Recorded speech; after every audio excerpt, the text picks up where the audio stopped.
RCB और KKR का match हो चुका, आप सबने देखी। और पिछले मैच में जो हमने वीडियो बनाई थी बहुत ही सटीक जानकारी बैठी। जैसा कि मैंने कहा था कि विराट कोहली सेकंड इनिंग में अगर बैटिंग करते हैं तो उनका बल्ला चलेगा, और उनका बल्ला चला। नाबाद गए हैं, अपनी टीम को जिता करके गए। वही रजत पाटीदार, उनका भी बल्ला चला। और अगर आप कोलकाता की तरफ से देखिए तो वहाँ मैंने कहा था कि अजिंक्य रहाणे एक दमदार पारी खेल करके जाएंगे, तो अजिंक्य रहाणे ने एक कप्तानी पारी खेल करके गए हैं। तो यानी कि दोनों ही टीमों का जो परफॉर्मेंस था बड़ा ही जोरदार था। अब हम बात करते हैं आईपीएल के दूसरे मैच हैदराबाद और राजस्थान के बीच खेला जाएगा, और यह मैच हैदराबाद के होम ग्राउंड में है। तो क्या राजस्थान के रॉयल्स यानी कि राजस्थान के रजवाड़े और हैदराबाद के ये नवाब अपने अपने टीम को जिताने के लिए अपना अपना जलवा दिखा पाएंगे या नहीं, तो इस टीम के बारे में हम सारी जानकारी बात करेंगे। सबसे पहले मैं आपको बता देता हूं कि कौन कौन सी चीज़ें बताने वाला हूं। तो आज मैं आपको बताने वाला हूं, सबसे पहले हम दोनों टीम के बारे में जानेंगे, उसी के बाद हम जानेंगे ग्राउंड रिपोर्ट के बारे में बात करेंगे, फिर इसके बाद आएगा हमारा कुछ फैक्ट जो कि दोनों टीमों से रिलेटेड रहेगा। इसी के साथ इसके बाद हम जानेंगे प्लेइंग 11 और लास्ट में हम बात करेंगे प्रेडिक्ट की कि कौन सी टीम फाइनल मैच जीतने वाली है इस मैच में। तो चलिए वीडियो को आगे बढ़ाते हैं देरी ना करते हुए। तो चलिए सबसे पहले बात करते हैं हैदराबाद और राजस्थान के मैचों के बारे में। तो इन दोनों का मैच आईपीएल का दूसरा मैच रहेगा। हैदराबाद ने पूरे आईपीएल सीजन में केवल एक ही बार आईपीएल का खिताब जीता है, वो भी 2016 में। वही राजस्थान ने आईपीएल सीजन की जब स्टार्टिंग हुई थी 2008 में, तब जीता था अपना खिताब। उसके बाद से दोनों ही टीमें संघर्ष कर रही हैं आईपीएल का खिताब जीतने के लिए, यानी कि दोनों ही टीमों के पास एक एक खिताब है आईपीएल का। अब हम बात करते हैं इनके दूसरा मैच जो होने वाला है वह हैदराबाद के होम ग्राउंड में होगा, यानी कि राजीव गांधी इंटरनेशनल स्टेडियम में होगा। वहीं हैदराबाद के कप्तान पैट कमिंस हैं और राजस्थान के कप्तान संजू सैमसन थे, पर अभी फिलहाल वह चोटिल होने के कारण सब्स्टिट्यूट प्लेयर के तौर पर खेलेंगे, इसलिए वह अब कुछ मैचों के लिए कप्तान नहीं रहेंगे। यानी कि स्टार्टिंग के जो 3 मैच होंगे राजस्थान के, उसके कप्तान हमको देखने के लिए कौन मिल सकता है? रियान पराग देखने के लिए मिल सकते हैं। तो अब हम बात कर रहे हैं ग्राउंड रिपोर्ट की। तो ग्राउंड रिपोर्ट जो हैदराबाद का स्टेडियम है संजीव गांधी स्टेडियम, इस स्टेडियम की जो पिच है वो ठोस ज़्यादा है, और ठोस ज़्यादा होने के कारण ये पिच हमेशा की तरह बल्लेबाजों के लिए ज़्यादा अच्छी रही है। तो इसलिए बल्लेबाजी करने के लिए सबसे ज़्यादा अच्छा रहेगा। जो भी टीम होगी वह सेकेंड इनिंग यानी टॉस जीत करके बैटिंग की जगह पर बॉलिंग चूज करना ही चाहेगी, यानी कि हर एक टीम चाहेगी कि वह टारगेट का पीछा करे, टारगेट को चेस करे और अपनी टीम को जिताए। तो पिच रिपोर्ट के हिसाब से ज़्यादा कुछ खास नहीं, बस इतना ही है कि पिच बैटर के लिए सबसे ज़्यादा मददगार है। बॉलिंग पिच ये नहीं रहेगी, तो बॉलर्स देख सके, बॉलर्स को स्ट्रगल ज़्यादा करनी पड़ेगी अपेक्षा बैटर्स के। बात करते हैं हम फैक्ट की। तो जो दोनों टीमों से फैक्ट निकल के आ रही है, तो यहाँ पर थोड़ा थोड़ा चेंजेस देखने के लिए मिल रहा है। हैदराबाद जिसने अपनी बॉलिंग लाइनअप पर चेंज कर दिया है, इसने क्या करा है कि मोहम्मद शमी को, जो कि पहले चोटिल चल रहे थे, उसके बाद चैंपियंस ट्रॉफी में मोहम्मद शमी खेल करके आ रहे हैं। अब ये हैदराबाद से गेंदबाजी करेंगे। इन्हीं के साथ साथ इनका साथ निभाने के लिए हैदराबाद से आ सकते हैं जयदेव उनादत, आ सकते हैं पैट कमिंस रहेंगे, राहुल चहर रहेंगे। ये ऐसे गेंदबाज रहेंगे जो कि मोहम्मद शमी की मदद करेंगे हैदराबाद को जिताने के लिए पैट कमिंस की कप्तानी में।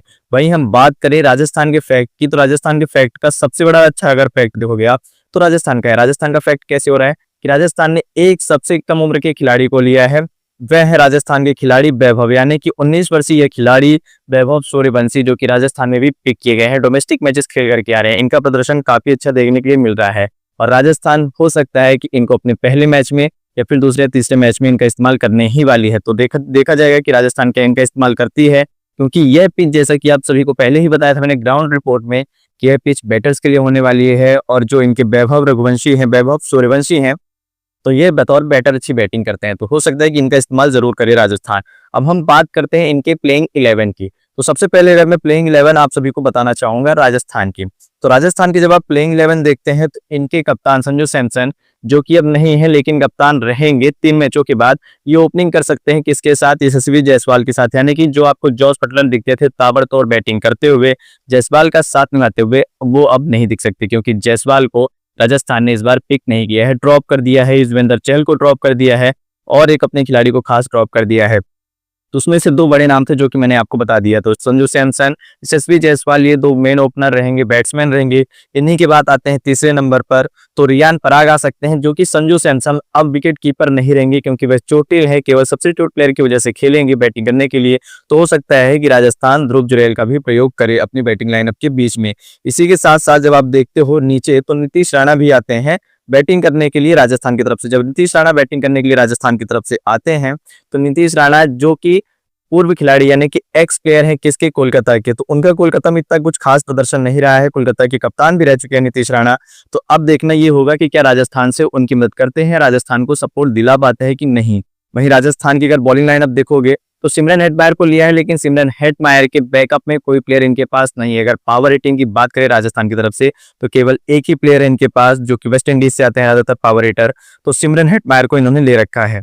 मैं आपको फिर से स्टार्टिंग से गिनाता हूँ, ध्यान दीजिएगा। संजू सैमसंग, यशस्वी जायसवाल, उसके बाद आते हैं रियान पराग, ध्रुव जुरैल, सिमरन हेटमायर और नीतीश राणा।